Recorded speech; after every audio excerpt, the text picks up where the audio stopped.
أعوذ بالله من الشيطان الرجيم. We begin by seeking refuge from Allah against Satan the accursed.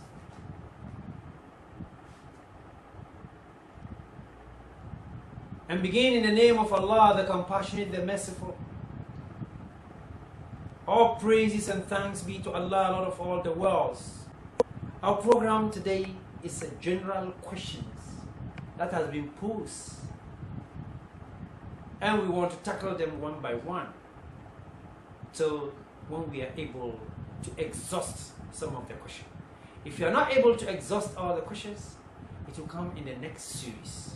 May Allah subhanahu wa ta'ala guide us, protect us, straighten our tongue, firm our hearts and faith, and be pleased with that. The first question in front of me is hijab compulsory for only married women? That's the question. Is hijab compulsory for only married women? Let us look at it in this way. What is hijab? What is hijab? Then we look at who is that only married woman we are talking about. Is a Muslim woman or any other married woman? Then we give the answer. Hijab is a terminology. Linguistically, when we say hijab, means a curtain. A curtain. What does a curtain do? Or what is the purpose or function of the curtain? It engulfs and keep the secrecy or privacy of the one behind the what? The curtains. That is linguistical. But Islamically, when we say hijab, we are talking about a decent dress. Decent dress. Listen carefully. We don't mention names and give a particular type of dress and call it hijab. We are talking about hijab as a decent dress that keeps to cover a believing woman. When I say a believing woman, I mean it because Islam is the only religion that Allah has given mankind from the time of Adam up to the Holy Prophet Muhammad sallallahu alaihi wasallam. So for that matter, the believing women from the time of Adam are keeping their hijab, meaning they are dressing decently. So how do they dress decently? They said, the Holy Prophet Muhammad sallallahu alaihi wasallam, the last and the seal of all the prophets, said that hijab al-mar'a, meaning the dressing, the code, decent code of the dressing of woman, she is a nude. She is a private part. All her parts are private, with the exception of the face and the hands. So here we can see the value, or we can see the feature or the quality of what hijab means to be. It's not necessarily mentioning a black dress as hijab.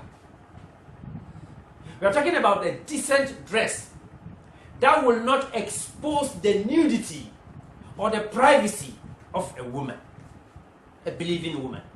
So we could see that the mother of Jesus, throughout her dress, is what? Hijab. She covers. So believing men and believing women, it is compulsory for a believing woman. When I say woman, any female lady who has reached the age of puberty. I hope it's clear. The age of puberty. Now, something has come out of her. She started seeing her period, menstruation period. She is now called a grown-up in Islam, not necessarily married. She is a grown-up. The Malaika has started writing her every deed. But before that, whatever she does is not accounted. Allahu Akbar. Allahu Akbar. And everybody differ from ages. Somebody can reach 15 years before even seeing it. Somebody can reach it. In our modern day, we have women of 8 years, 9 years. I even learned in somewhere in state we have a woman of 6 years. She has menstruated. Not only menstruated, she has even given birth. But not married. She's not a Muslim. So in that case, hijab is a compulsory for a believing woman. That is the language. So the issue of getting married does not come here. You are married or you are not married, if you have reached the age of puberty, it is incumbent on you to keep your privacy. And then the feature of it must be what? Something that is spacious. Something that is not transparent. And something that will not, become tightened to the body to the extent of showing the feature of that woman. Whether it is black or white or what color. But it shouldn't be a color that will be attracting the eyes of others towards her. It should be fade. So in a nutshell, hijab is compulsory for every believing woman. May Allah guide us.